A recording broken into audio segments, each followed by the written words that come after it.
हरे कृष्णा। तो कल हम लोगों ने दूसरे अध्याय का 49 नंबर श्लोक देखा था, उसकी टीका देखी थी। फिर हम लोगों ने कल एक कथा देखी थी, कृपण क्या होता है और ब्राह्मण क्या होता है, सब चर्चा करी थी।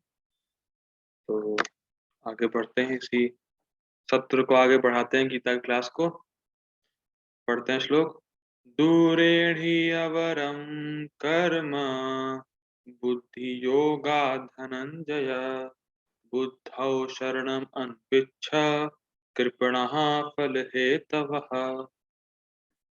देखते हैं।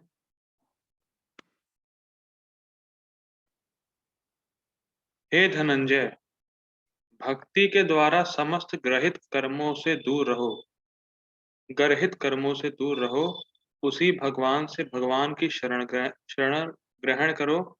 जो व्यक्ति अपने सकाम कर्म फलों को भोगना चाहते हैं वे कृपण। ठीक है, परपोर्ट देखते हैं। Purport by His Divine Grace A.C. Bhaktivedanta Swami Srila Prabhupada की जय। जो व्यक्ति भगवान के दास रूप में अपने स्वरूप को समझ लेता है वह कृष्ण भावना अमृत में स्थित रहने के अतिरिक्त सारे कर्मों को छोड़ देता है। कितनी गंभीर लाइन है, सारे कर्मों को छोड़ देता है।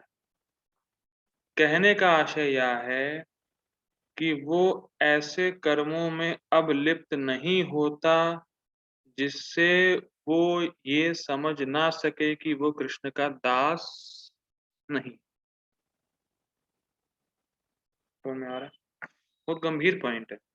जिसने समझ लिया है कि मैं कृष्ण का दास हूँ, मैं आत्मा हूँ, मैं कृष्ण का अंश हूँ, तो वो वैसे कार्य में लगेगा जिससे उसके कृष्ण के प्रति दासत्व प्रकट। ये पॉइंट, वो अब ऐसे ही कर्म को करेगा, ऐसे ही आत्मा की क्रियाओं में वो अब संलग्न होगा जिससे कि उसका आत्मा का जो दासत्व है कृष्ण के प्रति, कि वो जो आत्मा है, जो वो खुद है, वो जीवेर स्वरूप है नित्य कृष्ण दास। जो नित्य कृष्ण दास वो है, उसका स्वरूप प्रकट हो जाए, वो ऐसे ही कार्यों में लगेगा और अन्य जितने भी कार्य हैं उनको छोड़ देगा। जैसे प्रभुपाद जी बहुत अच्छे एग्जांपल देते हैं कि अगर आप लोहे को रॉड में आग में डाल देंगे तो वो लोहा भी अग्नि बन जाएगा। तो वैसे ही अगर हम आत्मा की क्रियाओं में लगे जा रहे हैं, कृष्ण के दास के रूप में कार्य किए जा रहे हैं, तो हमारा दासत्व प्रकट हो जाएगा। हम अपने स्वरूप को समझ पाएंगे कि हमारी कृष्ण के प्रति हमारी क्या सेवा है, वो प्रकट हो जाएगा अगर हम आत्मा की क्रियाओं में लग रहे हैं और अन्य किसी क्रिया में नहीं लग रहे हैं जो हमें इस स्वरूप को भुलाने में मदद करेगा, कि जो हमारा वास्तविक स्वरूप है। ये पॉइंट जीव के लिए ऐसी भक्ति कर्म का सही मार्ग, मतलब भक्ति के प्रोसेस में करें, भक्ति के प्रोसेस में कार्य करें, वही जीव के लिए सही मार्ग है। केवल कृपण ही अपने सकाम कर्मों का फल भोगना चाहते हैं, किंतु इससे वे भव बंधन में और अधिक फंसते जाते हैं। तो हम लोगों ने चर्चा खूब कर ली थी। कृष्ण भावना अमृत के अतिरिक्त जितने भी कर्म संपन्न किए जाते हैं वह गर्हित हैं, क्योंकि इससे कर्ता जन्म मृत्यु के चक्कर में लगातार फंसता रहता है। बड़ा ही सुंदर इसमें एग्जाम्पल है। एग्जाम्पल क्या मतलब, बड़ा अच्छा सिद्धांत है कि जितना आप भोग करेंगे उतना ही आप अपने आप को शरीर मानेंगे, या कह सकते हैं भोग करने से शरीर की मैं शरीर हूं ये भावना बढ़ जाती। तो इससे व्यक्ति और जन्म मृत्यु के चक्कर में फंसता है। समझ में आ रहा है। और कृष्ण भावना अमृत में व्यक्ति कृष्ण के अतिरिक्त और कोई कर्म नहीं करता है। समझ में आ रहा हो। कृष्ण भावना अमृत में व्यक्ति कृष्ण को संतुष्ट करने के अतिरिक्त और कोई कर्म नहीं करता है। इसीलिए वो जन्म मृत्यु के चक्कर में नहीं फंसता है, क्योंकि वो अपने फलों को भोगना नहीं चाह रहा है, वो अपने आप को संतुष्ट नहीं करना चाह रहा है, कृष्ण को संतुष्ट करना चाह रहा है। इसलिए कृष्ण भावनामृत के अतिरिक्त जितने भी कर्म हैं, वो आपको जन्म मृत्यु के चक्कर में फंसाएंगे। लेकिन अगर आप भगवान का नाम जप कर रहे हैं, गीता पढ़ रहे हैं, या भगवान जो नवविधा भक्ति है उसको कर रहे हैं, तो आप जन्म मृत्यु के चक्कर से बाहर निकल। इसमें बड़ा ही अच्छा सूक्ष्म पॉइंट ये है, आप इस जगत में जो भी कर्म करेंगे उसका फल आएगा, गारंटीड है। तो अगर आप भक्ति करेंगे तो उसका भी फल आना है, और उसका फल ये है कि आप जन्म मृत्यु के चक्कर से निकल जाएंगे। ये मानव जीवन जो है ये ऐसा है कि आप इसी योनि में अपने पाप और पुण्य करते हैं और आगे भोगते हैं इसको। तो इसकी सबसे अच्छी बात क्या है कि आप अगर भक्ति कर रहे हैं, उसका भी फल आएगा और वो जन्म मृत्यु के चक्कर से आपको निकाल देगा। लेकिन अगर आप पाप पुण्य में फंस जाएंगे तो फिर आप फंस ही जाएंगे जन्म मृत्यु के चक्कर में। तो इसका बहुत बड़ा बेनिफिट भी है, भक्ति करें, निकल लें यहाँ से। और एक बड़ा नेगेटिव पॉइंट ये है कि अगर आप पाप पुण्य के चक्कर में फंसे तो आप जन्म मृत्यु के चक्कर में फंस ही जाएंगे, और कब तक फंस जाएंगे पता नहीं। तो इसीलिए इस संसार में खाली हमें एक काम करना है कि इस संसार से निकलना। समझ में आ रहा है? बड़ी अच्छी लाइन है। इस संसार में हमें केवल एक काम करना है कि हमें इस संसार से निकलना, और कुछ नहीं करना। ठीक है। अतः कभी इसकी आकांक्षा नहीं करनी चाहिए कि मैं कर्म का कारण बनूं, मैं कर्म फलों का भोक्ता बनूं। इसकी आकांक्षा कभी नहीं करनी चाहिए। अगर आप फल के भोगों में चक्कर में लगेंगे तो उतना ही आप फिर अपने आप को शरीर मानेंगे, उतना ही फिर और भोग करने की कोशिश करेंगे, उतना ही और आप जन्म मृत्यु के चक्कर में फंसते चले जाएंगे। सिद्धांत है। कृष्ण भावना अमृत में हर कार्य कृष्ण की तुष्टि के लिए किया जाना चाहिए। ठीक है, सिंपल है। कृपणों को यह ज्ञात नहीं है कि दैववश या कठोर श्रम से अर्जित संपत्ति का किस तरह सदुपयोग करें। हम लोगों ने कल टीका में बड़ा अच्छा तरीके से देखा था। और एक बड़ा सिंपल, बड़ा अच्छा पॉइंट, कि हमें भी मानव जीवन कितने कठोर श्रम से मिला है इसकी कोई कल्पना नहीं कर सकता। 84 लाख योनियों में घूमने के बाद मानव शरीर मिला है, और उसको हमें कैसे सदुपयोग करना है, उपयोग नहीं कहा जा रहा है, उसका ऐसा सदुपयोग करें कि फिर से हम चक्कर में ना फंसे जन्म मृत्यु के। बात समझ में आ रही है? कृपणों को यह, जैसे कृपणों को यह कृपणों को यह ज्ञात नहीं है कि जो उनके जो कठोर श्रम से अर्जित संपत्ति उसको कैसे सदुपयोग करें, वैसे ही मनुष्य को भी यह ज्ञात नहीं कि कितने कठोर श्रम से उनको मानव जीवन मिला है, और इसका उपयोग कैसे करना है सही जगह, सदुपयोग कैसे करना है। तो इसका सदुपयोग सदुपयोग दो चीजों से हो सकता है।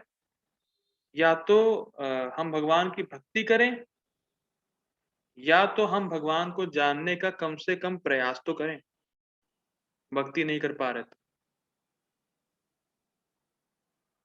कम से कम भगवान को जानने का प्रयास करें। कम से, फिर भक्ति तो आगे हो ही जाएगी, वो तो प्रोसेस में आप एक बार घुस गए तो हो जाएगा।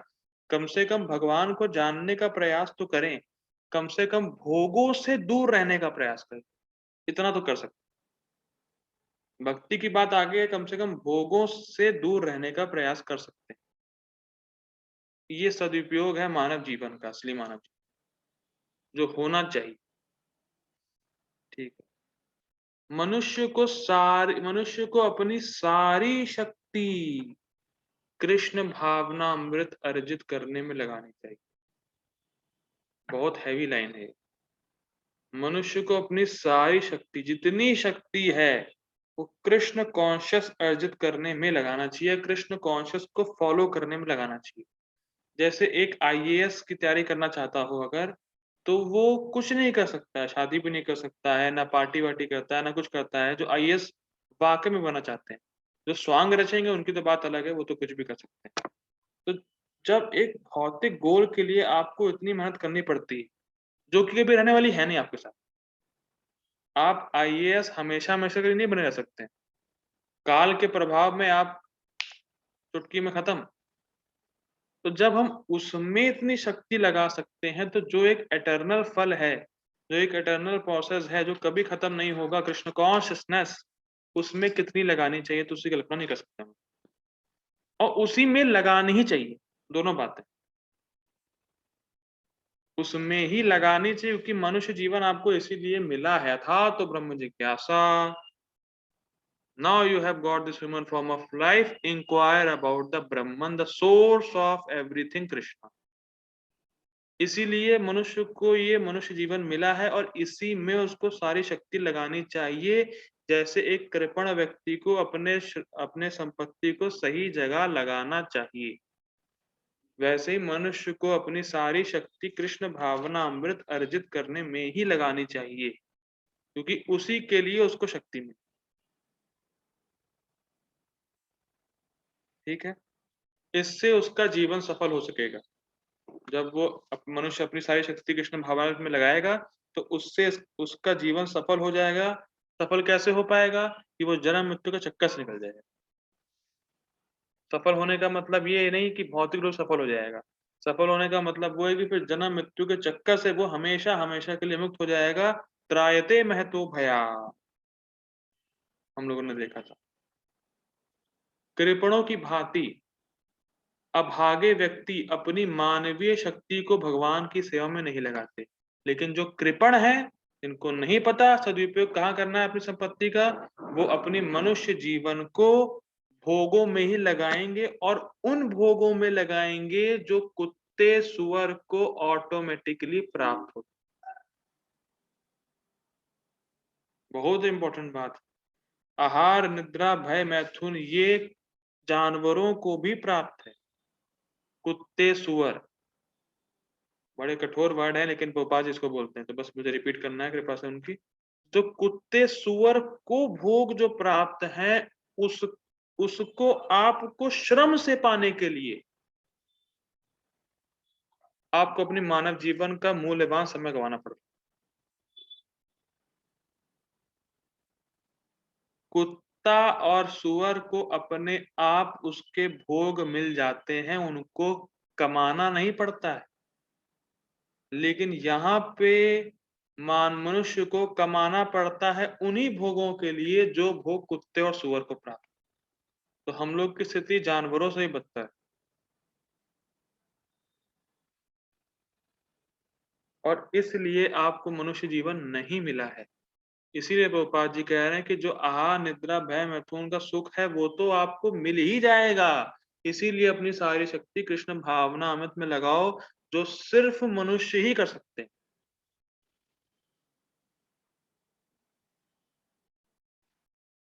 तो इसीलिए, और अगर वो शक्ति लगाएगा कृष्ण कॉन्शियस में, तो वो जन्म मृत्यु के चक्कर से हमेशा हमेशा के निकल जाएगा, हमेशा के लिए। इतनी बड़ी सफलता मिलेगी उसको। तो ये पॉइंट है कुछ। तो हम लोगों ने कल ये देख लिया था कथा। अब आज हम लोग एक नया टॉपिक शुरू करेंगे, योगा लैडर। तो हम लोग योगा लैडर समझने का प्रयास करते हैं।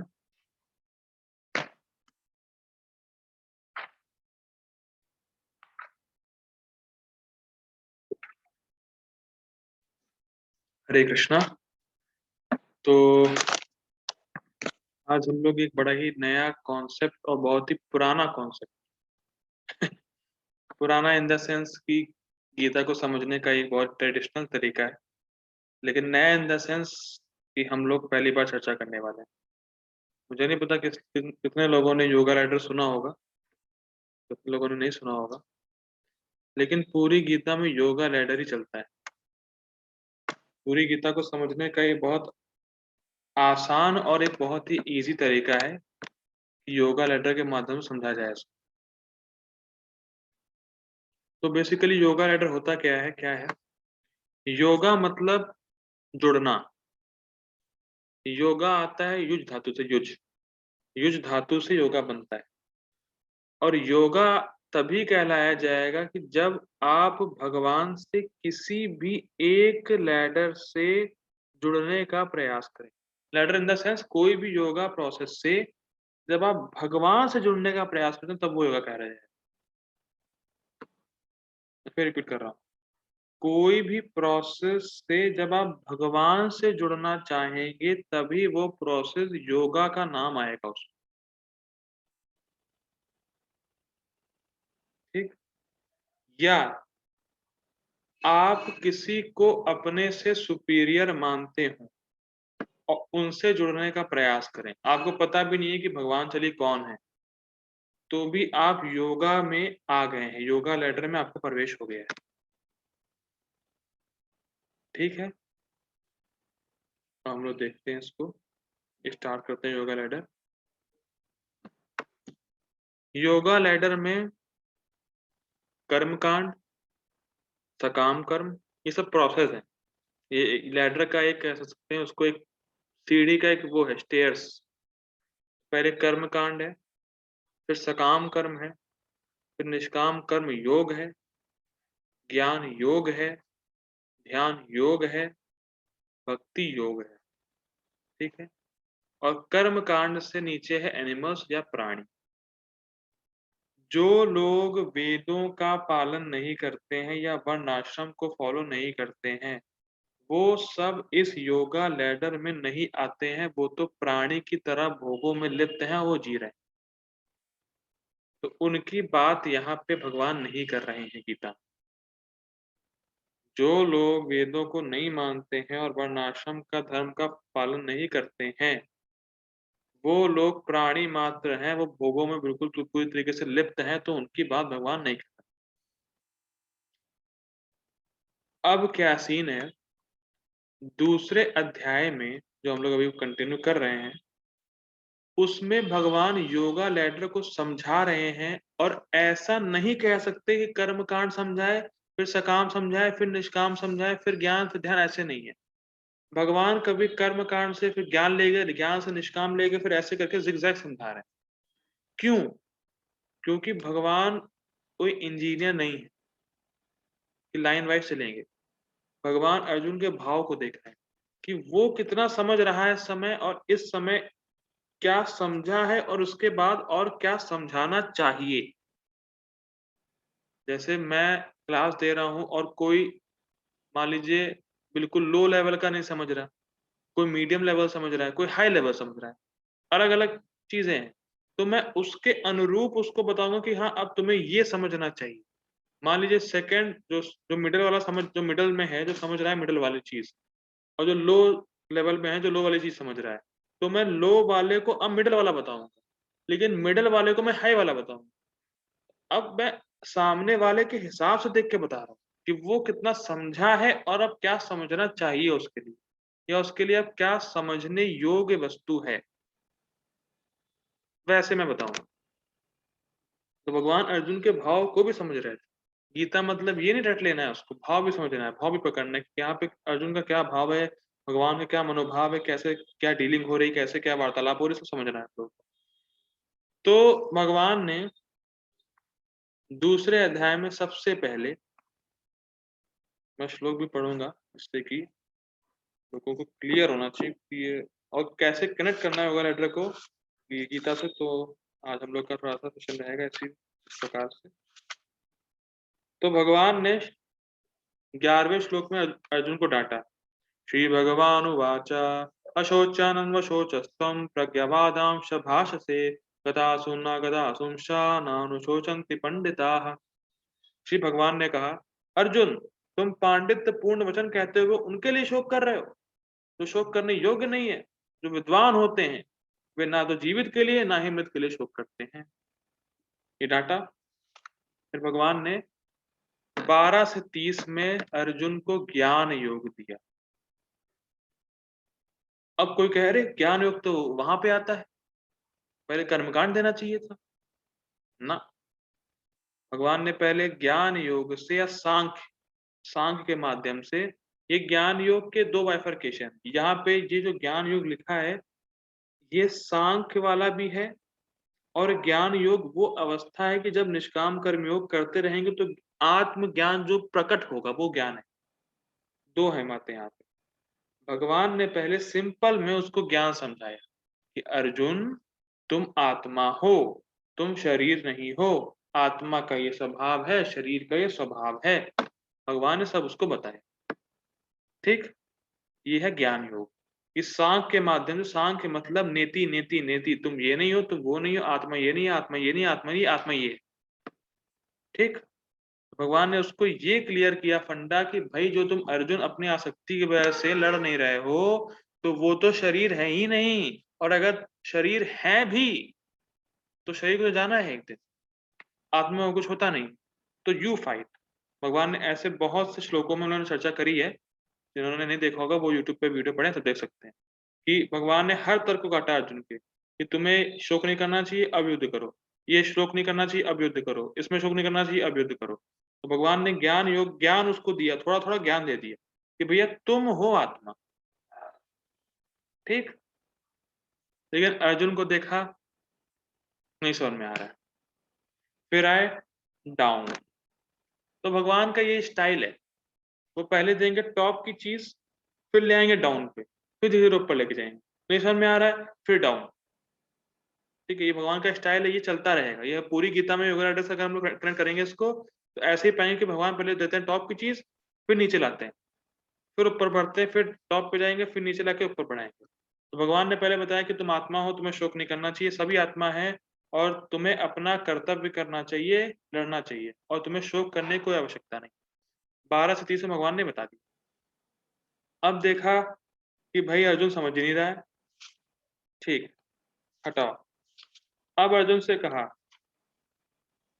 31वें श्लोक से कहा भगवान ने, सर्व स्वधर्मापि चावेक्षा नाविकम्पितुमर्हसि धर्मयादि युधाश्रेयो अन्य क्षत्रियस्य न विद्यते। क्षत्रिय होने के नाते अपने विशिष्ट धर्म का विचार करते हुए तुम्हें जानना चाहिए कि धर्म के लिए युद्ध करने से बढ़कर तुम्हारे लिए अन्य कोई कार्य नहीं है, अतः तुम्हें संकोच करने की आवश्यकता नहीं। भगवान ने कहा देखो भाई, तुम्हें शोक तो करना नहीं चाहिए, मैंने आत्मज्ञान बता दिया, और तुम्हारा तो कर्तव्य है फाइट करना, तो फाइट करो, तो अपना कर्तव्य करो। तो भगवान ने स्वधर्म की स्थापना करी कि भी तुम अपना स्वधर्म करो। क्यों करें भाई, क्या होगा? फिर भगवान ले आया उसको कर्मकांड। भगवान कर्मकांड पे ले आए, भैया ये करोगे तो ये फल मिलेगा, ये करोगे तो ये फल मिलेगा, ये करोगे तो ये फल मिलेगा। अगर तुम युद्ध में मरते हो, स्वर्ग प्राप्ति होगी। युद्ध में अगर जीतते हो तो राज्य भोग करोगे, मटेरियल फ्रूट्स मिलेंगे। और तुम्हारा जो युद्ध है वो यज्ञ यज्ञ की तरह है। तो तुमने यज्ञ किया और फल खुद खा लिया, भोग कर लिया तुमने उस फल का, तो करो।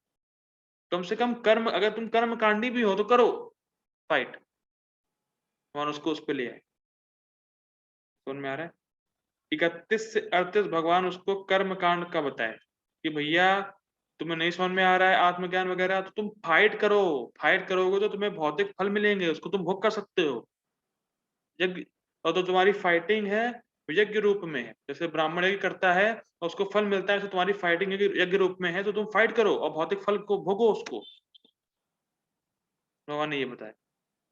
अच्छा, फाइट नहीं करोगे तो अपमान होगा तुम्हारा। तुम इतने बड़े क्षत्रिय, लोग थूकेंगे तुम पे, लोग अपमान करेंगे, तुम्हारे शत्रु तुम्हें बड़ी बड़ी बातें बोलेंगे जो तुम्हारे लिए असहनीय होंगी। और अगर तुम्हें मरना, अगर तुम्हें उससे ज्यादा कष्ट होगा अपमान सहने से, इसीलिए तुम अभी मर जाओ, वो बेटर है। लेकिन तुम वो सहन नहीं कर पाओगे। तो भगवान ने 31 से 38 में कर्मकांड फिलोसफी अगर कहा, भगवान ने कहा कि अगर तुम कर्मकांड भी मानते हो भाई मेरे, फाइट करो। ठीक, फिर भगवान ने कहा कि कर्मकांड ऐसा नहीं करना है, तो तुम जो है, अब मैं तुम्हें बताऊंगा बुद्धि योग। तो 39 से भगवान ने फिर बुद्धि योग बताया।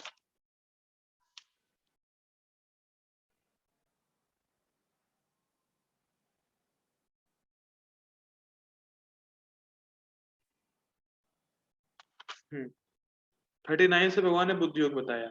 एषा ते विहिता सांख्ये बुद्धिर्योगे त्विमां शृणु बुद्धया युक्तो यया पार्थ कर्म बंधम प्रहास्यसि।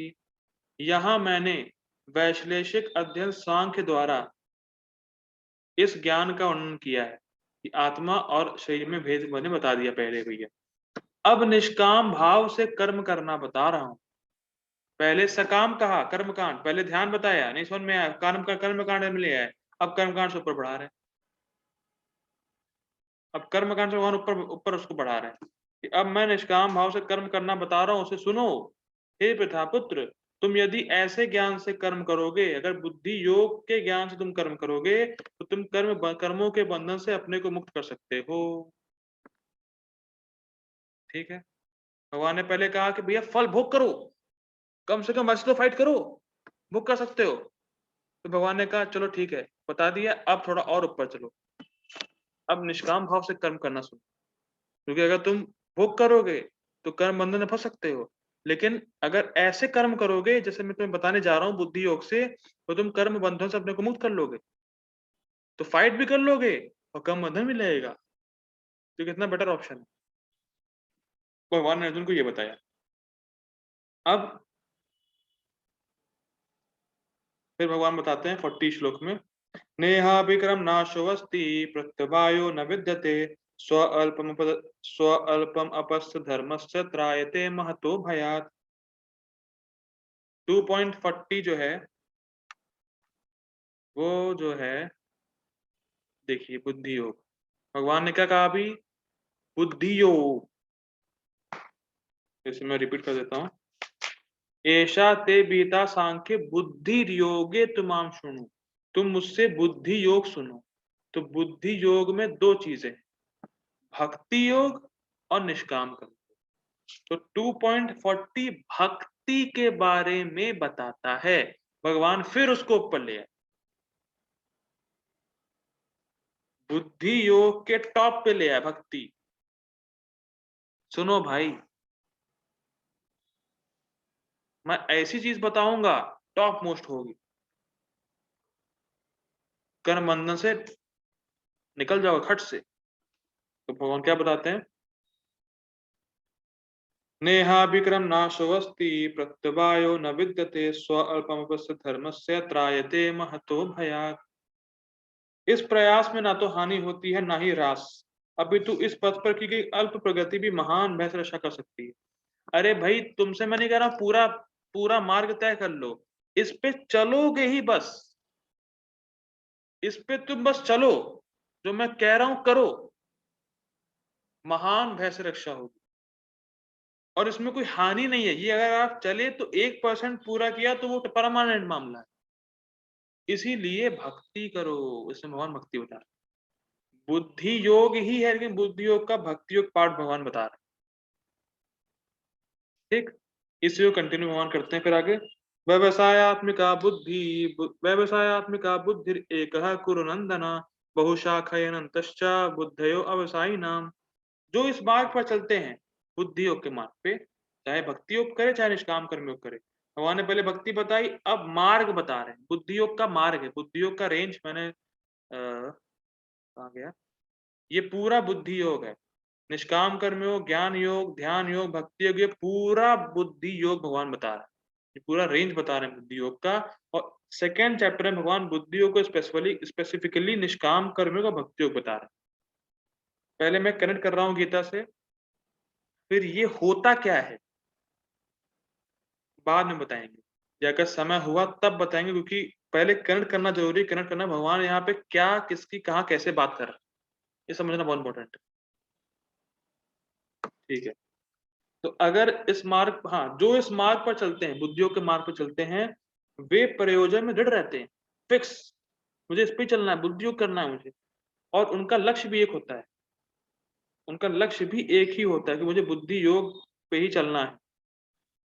जो दृढ़ प्रतिज्ञ नहीं है, लेकिन जो दृढ़ प्रतिज्ञ नहीं है उनकी बुद्धि अनेक शाखाओं में विभक्त रहती है। लेकिन जो बुद्धि योग के मार्ग पर नहीं चलते हैं या उस पे चलने पे दृढ़ नहीं है, तो उनकी बुद्धि इधर भटकेगी। तो अब भगवान फिर ले आए कर्मकांड। अब भगवान बुद्धि योग के नीचे जो सकाम कर्म है और कर्म कांड है, इसके नुकसान बता रहे हैं। बड़ा भगवान का शानदार, पहले नीचे, पहले ऊपर, फिर नीचे, फिर ऊपर, फिर नीचे।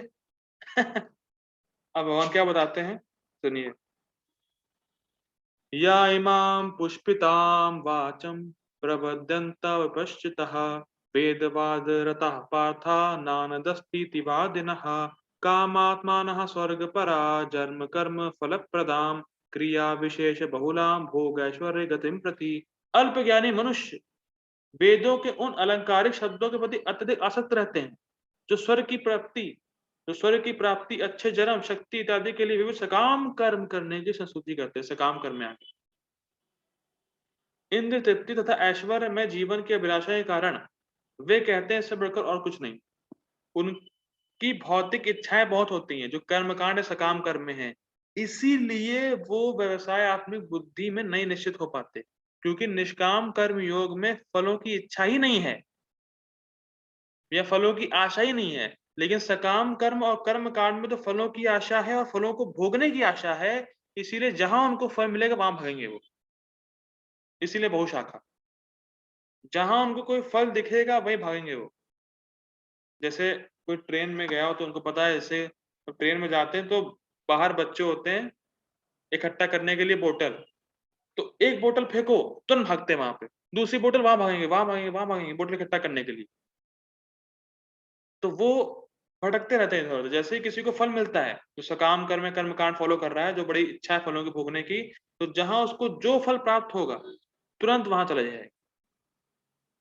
तो वो दृढ़ प्रतिज्ञ नहीं है बुद्धि योग। तो जो सकाम कर्म है, कर्म कांड है, उसमें फलों को भोगने की इच्छा रहती है और जहां फल मिलेगा उस तरफ उसका इंक्लिनेशन हो। तो भगवान अब यहाँ सकाम कर्म और कर्म कांड की बात कर रहे हैं, ठीक है। तो भगवान बोलते हैं भोगैश्वर्य प्रसक्ता नाम तया पृत चेतसाम व्यवसायत्मिका बुद्धि समाधौ न विधीयते।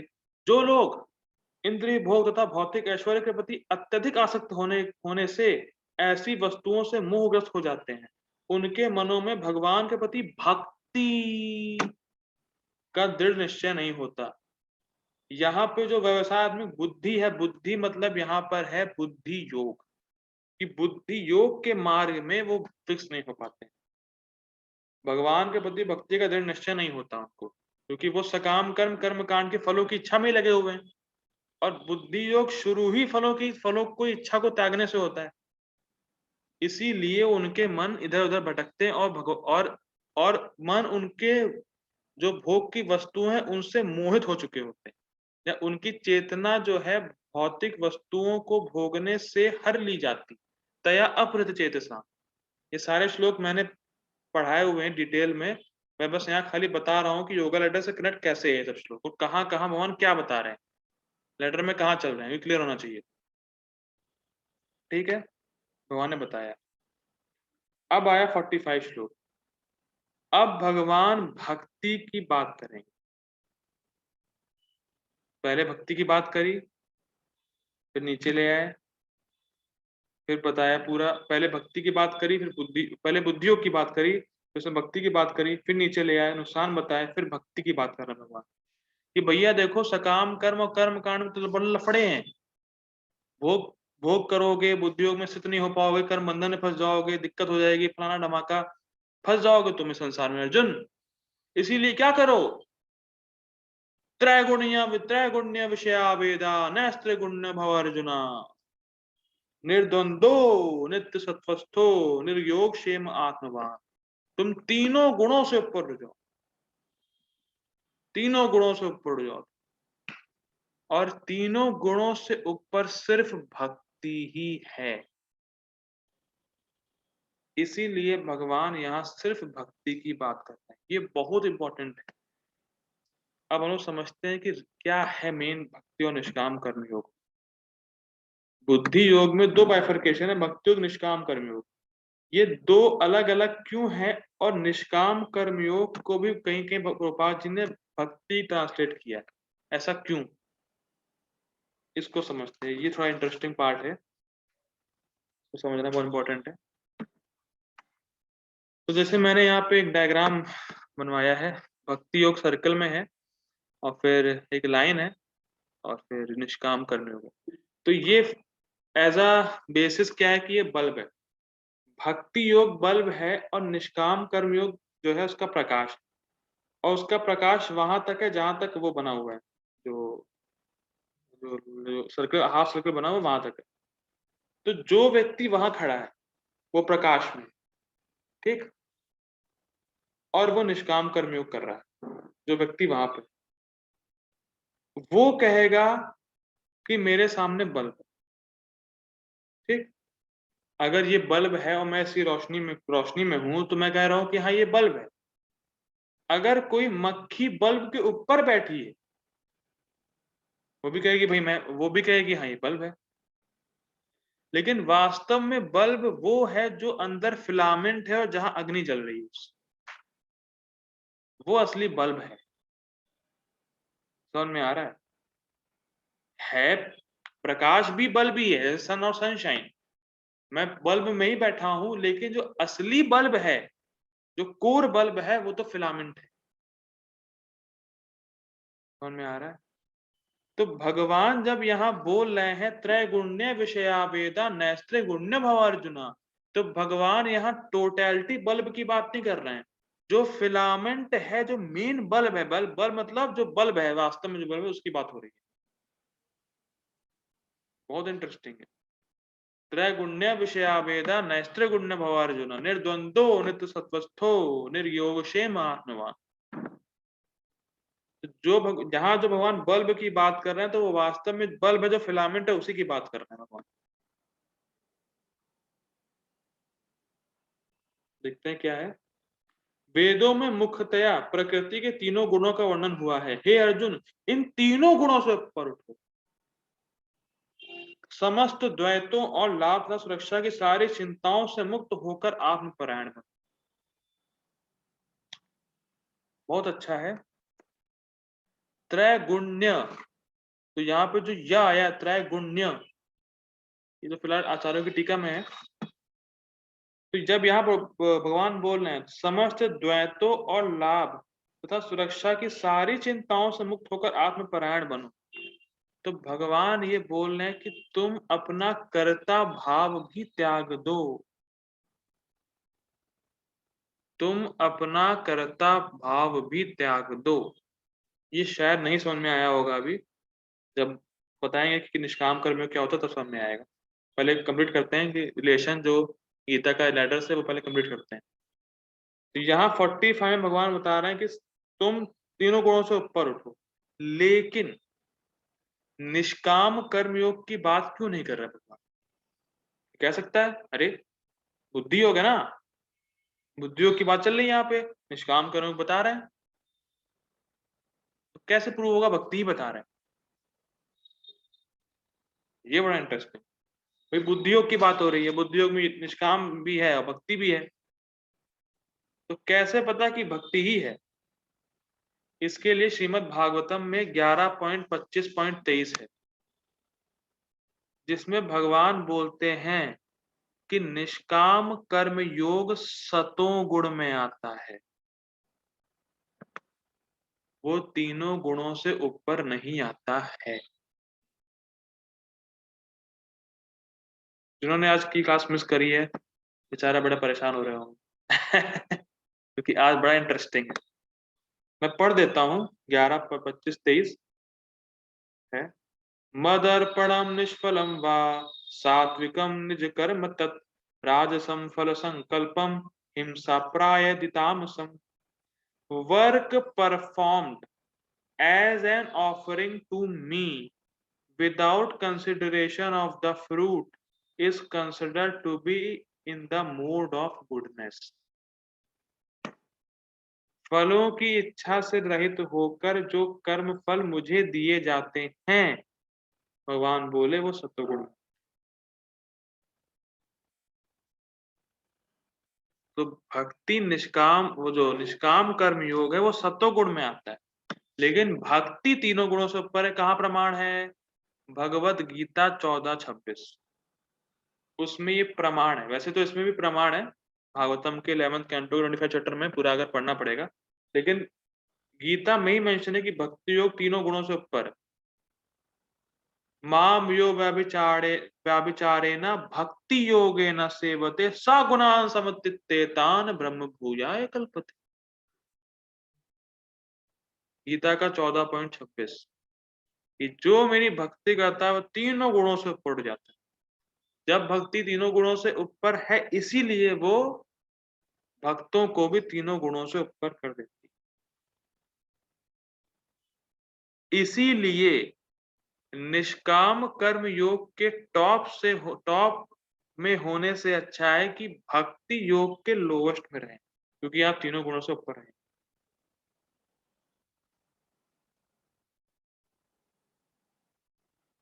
बहुत शानदार बात। ठीक है, 46 भक्ति के बारे में बताता है। यावनर्थ उत्पाने सर्वतः संप्लुतोदके तावन सर्वेषु वेदेषु ब्राह्मणस्य विजानतः। एक छोटे से कूप का सारा कार्य एक विशाल जलाशय से तुरंत पूरा हो जाता है। इसी प्रकार वेदों के आंतरिक तात्पर्य जानने वाले को उनके सारे प्रयोजन सिद्ध हो जाते हैं। तो वेदों का आंतरिक तात्पर्य क्या है? भक्ति, कृष्ण को जानना। वेदेश सर्वेर अहम वेद्यो वेदांत कृत वेद विदेव चाहम, 15.15 गीता। कृष्ण को जानना ही वेदों का आंतरिक तात्पर्य है, और वेद से कृष्ण को ही जानना है, ये भी पॉइंट है। कृष्ण को ही जानना है, और कृष्ण को जानते कैसे हैं? कृष्ण खुद ही बोलते हैं, भक्त्या माम अभिजानाति। भक्ति से ही मुझे जान सकता है कोई व्यक्ति वास्तव में। तो इसीलिए वेदों का आंतरिक तात्पर्य भक्ति। तो इसीलिए जो 45 46 हैं वो भक्ति के बारे में बताते हैं। ठीक, 49 से 53 हम लोगों ने कल देखा था। हाँ, मतलब 49 50 देखा था, 49 देखा हम लोगों ने, 50 भी देखा नहीं है, हम लोग कल देखेंगे। अच्छा, 47 से 47 48 से अब जो है भगवान निष्काम कर्म बताते हैं, लेकिन 49 53 मेन निष्काम कर्म में ही है। जैसे 47 पढ़ देता हूं मैं। कर्मण्यवाधिकारस्ते मा फलेषु कदाचन मा फल हेतुर्भुर्माते संगस्तो कर्मणि। तुम अपना कर्तव्य करने का तुम्हें अधिकार है अर्जुन, कर्म फलों के तुम अधिकारी नहीं। मतलब अपने कर्म फलों की इच्छा को त्यागो, जो निष्काम कर्मयों में होता है। आउट, फल को भोगने की इच्छा हटाओ। तो यहाँ से भगवान निष्काम कर्मों में लेके आ रहे हैं। भगवान देखे कि नहीं समझ में आ रहा है इसको भक्ति भी, फिर निष्काम कर्मयोग ले आए।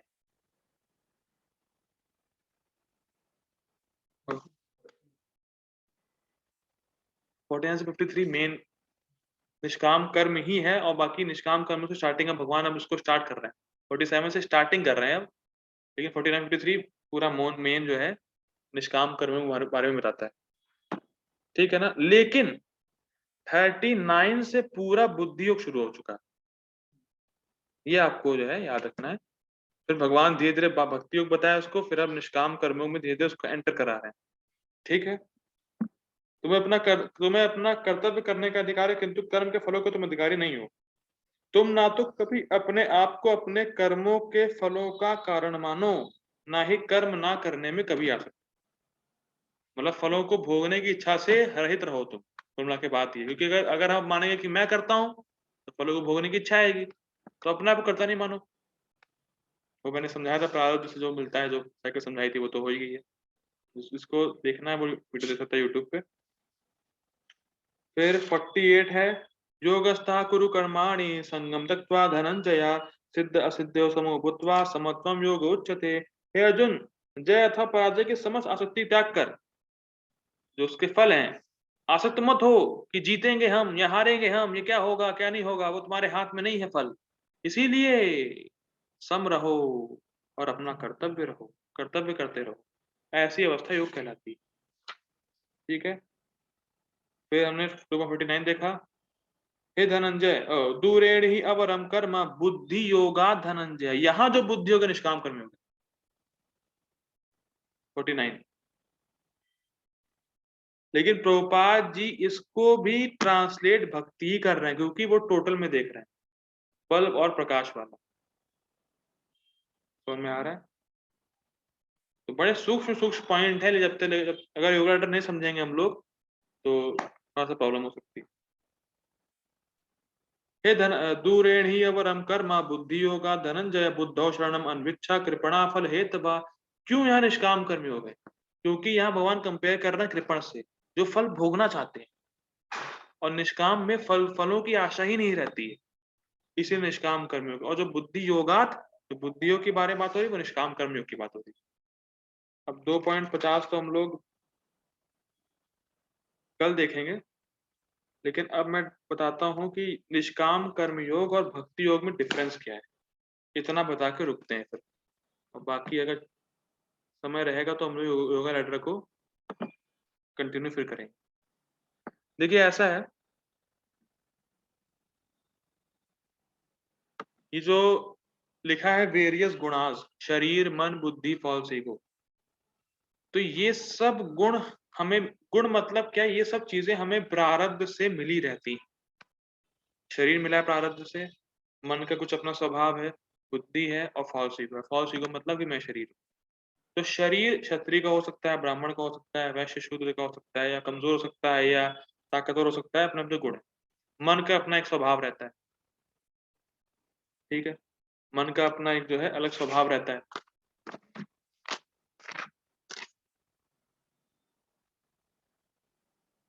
मन का स्वभाव ये है कि कोई जल्दी डिप्रेशन में आता है, कोई देर में आता है, कोई आता ही नहीं है, कुछ भी घटना घट जाए तो प्रसन्न रहता है। मन का अपना स्वभाव है। बुद्धि का स्वभाव क्या है, किसी की तेज है, किसी की ग्रास्पिंग पावर ज्यादा है, तुरंत समझ आता है कोई, किसी का एनालिटिकल पावर ज्यादा है कि ये ऐसे करो ऐसे सही हो जाएगा, किसी को लॉजिकल ज्यादा है। अलग अलग, सबका अलग अलग स्वभाव है। और फॉल्स ईगो, अहंकार मतलब क्या कि कोई किसी को आप लात भी मार दें कोई फर्क नहीं पड़ेगा, किसी को आप हल्का सा इग्नोर कर दें, मुझे इग्नोर किया, घर नहीं आएगा आपको कभी। सबका अलग अलग स्वभाव है, और ये स्वभाव उनको अपने प्रारब्ध से मिला हुआ है। अब निष्काम कर्म में भक्तियों में क्या डिफरेंस? जब हम इसी गुणों को यूज करके कर्म करते हैं, फलों की इच्छा नहीं करते हैं, और भौतिक कर्म करते हैं। फिर रिपीट कर रहा हूं, इन सारे गुणों को यूज करके जो आपको प्रारब्ध से मिला है, उसमें आपको कोई फल की आशा नहीं है, लेकिन आप भौतिक कर्म कर रहे हैं, भगवान से कोई कनेक्शन नहीं है, उसको बोलते हैं निष्काम कर्म।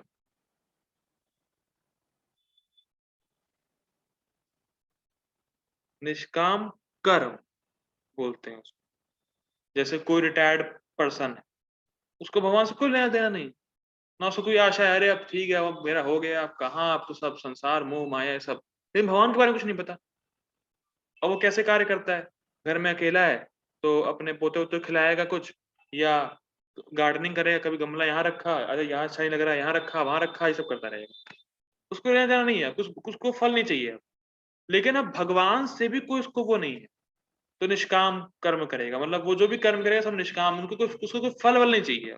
रिटायर्ड आदमी को, अरे ठीक है अब तो मेरी उम्र गुजर गई है, अब क्या जमाना गया ये वो, लेकिन भगवान को भी समझता नहीं है, भगवान को जानने का प्रयास भी नहीं करता है, तो वो निष्काम कर्म।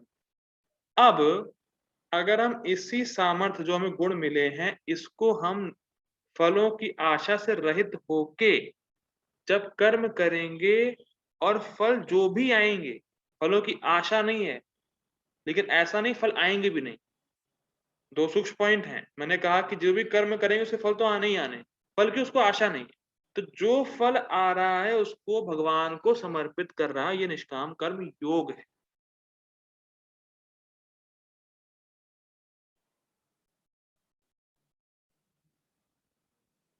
ठीक, अब समझिए, बड़ा सूक्ष्म पॉइंट है। निष्काम कर्म योग में वो अपने कर्म से आ सकते हैं।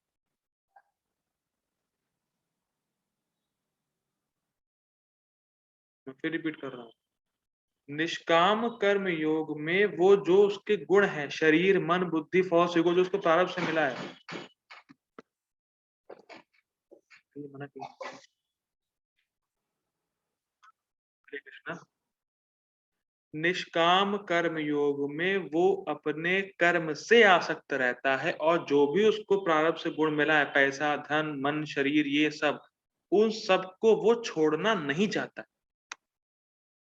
ऐसे कितने लोग मिले होंगे, बड़ा अच्छा एग्जाम्पल है। आप उनके पास जाएं गीता बांटने, अरे मेरे पास समय नहीं, मेरे पास कुछ समय नहीं है, तुम हमसे रुपए ले लो। ऐसे लोग मिले? बिजनेस हमें समय ही नहीं मिलता, दुकान में बिजनेस में समय नहीं मिलता, बस हाँ रुपए चाहिए, डोनेशन चाहिए, ये ले लो। तो वो अपने बिजनेस से आ सकते हैं और छोड़ना नहीं चाहते, चाहे पैसा हो गया चाहे कुछ भी हो गया, छोड़ना नहीं चाहते, वो अपने कर्म से आ सकते हैं।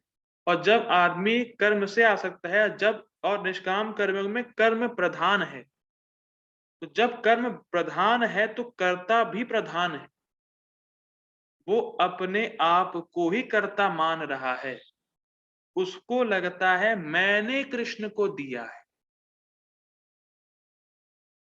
डोनेशन ओके, लो, मैंने डोनेट किया है, तो ये अहम भाव उसमें नहीं जाता है। वो अपने कर्म से बड़ा आ सकता है, उसको वही जो उसका कर्म है वो वही करेगा, और जो फल आएंगे वो कृष्ण को देगा बस। और फल की आशा ना रख के या फल कृष्ण को देने से जो फल उसने त्याग किया है उसका अभिमान भी उसको आ सकता है। बड़ा सूक्ष्म है। अरे मैंने फल दिया है, या कुछ लोग, पक्का लोग मिलते होंगे आपको, अरे यार जब पैसा कमा लेंगे ना तब देखो, धनाधन डोनेट करेंगे, कृष्ण की सेवा में तुरंत तुरंत पैसे देंगे, अभी पैसे नहीं है ना, समझो। ऐसे लोग मिले, प्राय मिले होंगे। अरे अभी यार पैसा बहुत, हम बहुत पैसा कमा ले पहले, फिर कृष्ण की सेवा करेंगे। तो वो अपने कर्म से आ सकते। समझ में आ रहा है? बहुत सूक्ष्म पॉइंट है ये। निष्काम कर्मयोग में कर्म प्रधान है और वो अपने आप को अभी भी कर्ता मान रहा है कि मैं कर रहा हूं। निष्काम कर्म योग में वो भले ही उसको लगे कि मुझे फल देना है, देखिए समझाते हैं, भक्ति योग भी आएगा। निष्काम कर्म योग में वो कर्म कर रहा है और जो फल आ रहा है उसको फल नहीं चाहिए, फल की आशा उसको नहीं है, क्योंकि वो सकाम से निष्काम में आया, सकाम बताएंगे बाद में वो समय मिला तो। बेसिकली निष्काम कर्म में उसको फल नहीं चाहिए, उसको आशा ही नहीं है, लेकिन फल आएगा, ठीक है, भगवान को दे रहे हैं, लेकिन दे कौन रहा है? मैं दे रहा हूं भाई, मैं। तो मैं उसमें रहता है, उसमें करता रहता है, करता वाली फीलिंग रहती है कि मैं कर रहा हूं, क्योंकि वो उसको अपने कर्म से आसक्ति है ना, वो छोड़ नहीं पा रहा है अपने कर्म, चाहे वो स्वधर्म ही कर रहा हो, चाहे अर्जुन क्षत्रिय का धर्म ही क्यों ना कर रहा हो, उसको लगेगा कि मैं फाइटिंग कर रहा हूं ना, मैं कृष्ण के लिए कर रहा हूं, मैं। समझ में आ रहा है? मैं कर रहा हूं, मैं कृष्ण को फल दूंगा। समझ में आ रहा है? तो उसमें कर्ता प्रधान है, वो कर्म नहीं छोड़ पाएगा, कर्म से उसको अपने कर्म से आ सकती है। जैसे बहुत सिंपल एग्जांपल, तो समझ में आ जाएगा, लास्ट एग्जांपल समझ में आ जाएगा। कोई मान लीजिए किसी को प्रारब्ध से अच्छा गाने का गुण प्राप्त है, ठीक, वो भगवान के लिए गाता है, सिर्फ भगवान के लिए गाता है, तो भाई जो उसके पास जो एबिलिटी है उसका वो उपयोग कर रहा है कृष्ण के लिए, फल दे रहा है कृष्ण को, वो भी अच्छा है, वो भी अच्छा है। ये नहीं कि निष्काम कर्म योग खराब है, ये भी बहुत अच्छा है, लेकिन भक्ति योग के नीचे है, वो भी आगे आएगा कैसे।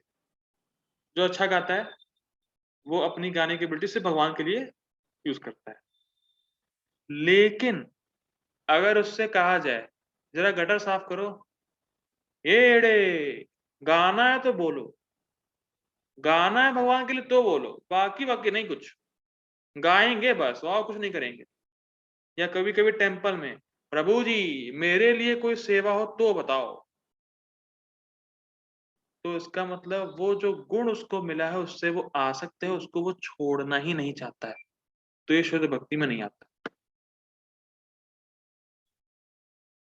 वो फिर शुद्ध भक्ति में नहीं आता है, हल्का सा ड्रिफ्ट हो गया वो, क्योंकि उसको लग रहा है कि मैं गा रहा हूं ना, मैं कृष्ण के लिए गाऊंगा, और वो उस गुण को कि मैं गाऊंगा कृष्ण के लिए, उसको वो नहीं छोड़ पा रहा है।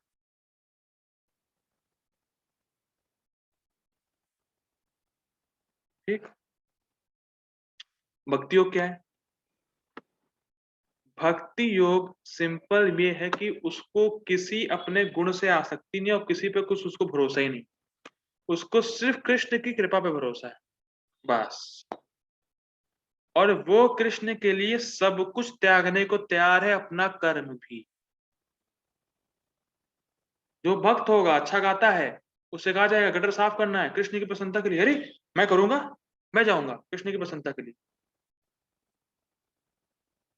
वो है भक्त, वो कृष्ण की कृपा पे आश्रित है, उसको अपने सामर्थ्य पे, अपने कर्तापन पे, अपने कर्म पे कोई भरोसा नहीं रह गया उसको। वो सब कुछ कृष्ण के लिए कर रहा है। कोई भी अपने एक कर्म से, कोई जो गुण के हिसाब से उसको कर्म मिला है, स्वधर्म है, उससे वो आसक्त नहीं है।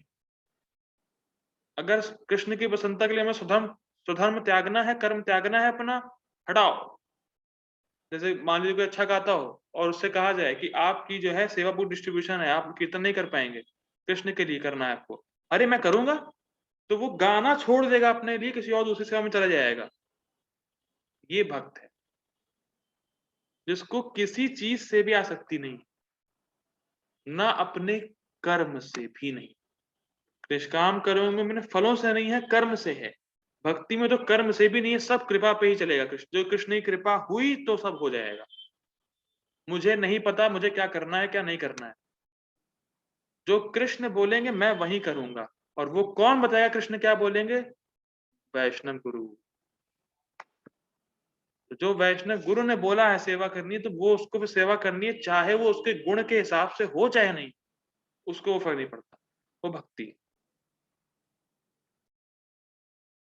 वो सिर्फ कृष्ण की कृपा पे ही आश्रित है बस, उसको कृष्ण की सिर्फ कृपा कृपा ही चाहिए। लेकिन बड़ा अच्छा पॉइंट,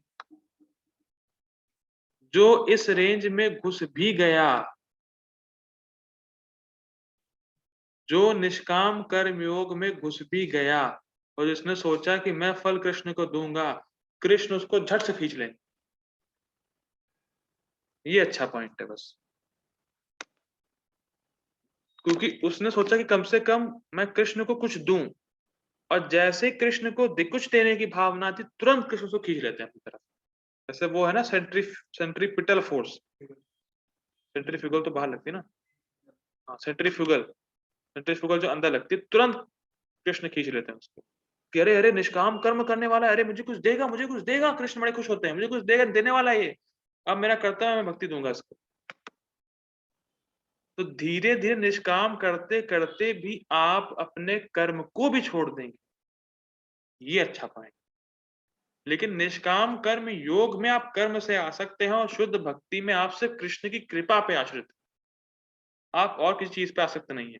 इसीलिए भगवान 45वें श्लोक में एक बहुत अच्छी चीज बोल रहे हैं, आप समझ में आएगा।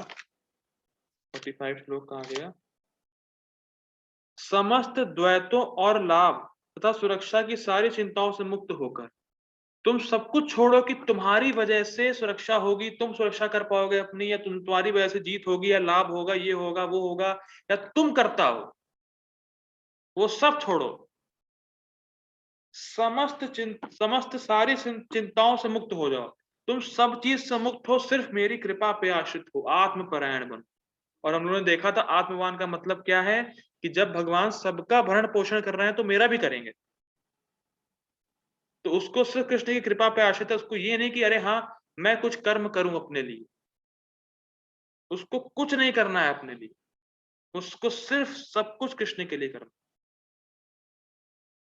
उसको वो कर्म से आसक्त नहीं है, जो उसको गुण से मिला, गुण धर्म के हिसाब से मिला हुआ कर्म है, उससे वो बिल्कुल आसक्त नहीं है। जो प्रारब्ध से उसको मिला है उससे बिल्कुल आसक्त नहीं है वो। अगर उससे कहा जाएगा कृष्ण की प्रसन्नता के लिए करना है, तो वो सब कुछ छोड़ने को तैयार है। लेकिन जो निष्काम कर्म योग है, निष्काम कर्म योग जो है स्थिति है, उसमें वो फल को छोड़ता है, कर्म को नहीं छोड़ पाता है, कर्म में आसक्त रहता है। लेकिन जो भक्ति योग है उसमें वो फल को भी छोड़ देगा, कर्म को भी छोड़ देगा, बस जो कृष्ण को पसंद है वही कर्म ही करेगा। इसीलिए सगुणान समतीतान ब्रह्म भूयाय कल्पते, इसलिए तीनों गुणों से ऊपर है, क्योंकि वो आसक्त ही नहीं है अपने कर्मों से। वो सिर्फ वही करेगा जो कृष्ण को प्रसन्न करने वाला है कार्य। अपने कार्य करके फल नहीं देगा, अपना कार्य ही दे देगा कृष्ण को। ये डिफरेंस। इसीलिए वो भक्ति है, शुद्ध भक्ति है वो। अन्याभिलाषिता शून्यम ज्ञान कर्माद्यवरामृतम आनुकूलेन कृष्णानुशीलनम भक्तिरुत्तम। अन्य अभिलाषिता शून्यम, और कोई अभिलाषा नहीं है उसको। ज्ञान कर्मादि अनावृतम, ज्ञान और कर्म से भी आसक्त नहीं है वो। उसको बस कृष्ण को प्रसन्न करना है, और जो कृष्ण को प्रसन्न करने वाले कार्य हैं सिर्फ वही करना है। अगर उसको और कोई अदर कार्य से आसक्ति है वो भी छूट जाती। तो निष्काम कर्म अगर कोई कर भी रहा है, कोई अपने कर्म से आसक्त है भी, तो धीरे धीरे भगवान उसको खींच लेते हैं, क्योंकि वो भगवान को फल दे रहा है। जैसे भगवान कहते हैं पत्रम पुष्पम फलम तोयं, तो बड़े भगवान बड़े स्मार्ट हैं। तुम कुछ दोगे, मैं भी तुमसे कुछ लूंगा, तुम्हारा कर्म आसक्ति आसक्ति जो है मैं तुमसे ले लूंगा। फिर तुम कुछ दोगे, आसक्ति तुम्हारी और कम हो जाएगी, धीरे धीरे तुम सिर्फ मेरी कृपा पे आश्रित हो जाओगे। तो ये प्रोसेस है। तो अ, बाकी हम लोग अब अगर समय मिलेगा तो सकाम और कर्मकांड देखेंगे। तो मेरे हिसाब से मैंने आपको बता दिया है कि गीता से कैसे लैडर कनेक्टेड है। और जब हम लोग अब श्लोकास पढ़ेंगे तो सब क्लियर हो जाएगा कि भगवान यहाँ पे क्या बोल रहे हैं, कौन सा बुद्धि योग चल रहा है। और निष्काम कर्म योग थोड़ा सा नीचे है, क्योंकि उसमें वो कर्म से आसक्त है। लेकिन भक्ति योग में उसकी कोई आसक्ति नहीं है, सिर्फ कृष्ण कृपा पे ही वो आश्रित। तो वो भक्ति का लेवल थोड़ा सा हाइयर है। ठीक है। जगत गुरु श्रील प्रभुपाद की जय।